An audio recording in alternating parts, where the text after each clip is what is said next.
भले ही विपक्ष बेकार के मुद्दों को मुद्दा बनाने की कोशिश कर रहा हो, लेकिन भाजपा सरकार लगातार आने वाले विधानसभा चुनाव 2022 की तैयारियों में जुट गई है।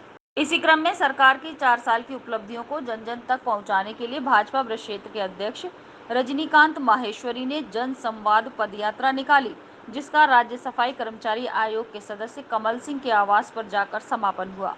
इस दौरान भाजपा के कार्यकर्ताओं ने प्रदेश सरकार की 4 साल की उपलब्धियों का जनता से बखान किया। अगर भारत न्यूज से बात करते हुए भाजपा वृष क्षेत्र अध्यक्ष रजनीकांत माहेश्वरी ने कहा कि इस बार फिर प्रदेश में पूर्ण बहुमत की योगी सरकार बनेगी। देश की आज़ादी के बाद सबने ये सपना देखा था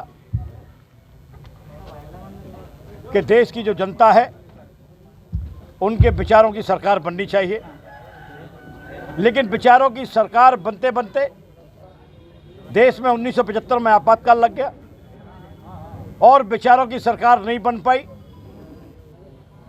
समस्त भारत के लोग उस विचारधारा को लेकर एकत्रित हुए। 1977 में जनता पार्टी की सरकार बनी और 1980 से लेकर आज तक पिछले 41 वर्षों में कभी भारतीय जनता पार्टी सत्ता में कभी विपक्ष में रही और एक अवसर देश की जनता ने ऐसा दिया कि देश में और प्रदेश में योगी और मोदी की जोड़ी आ गई।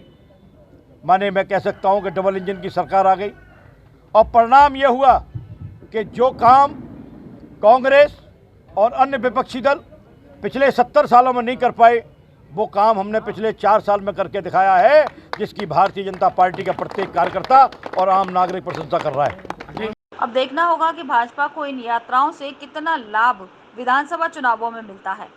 फिलहाल विपक्षी बिल्कुल बेरोजगार दिखाई दे रहे हैं। अगर भारत न्यूज के लिए फैजान खान की रिपोर्ट।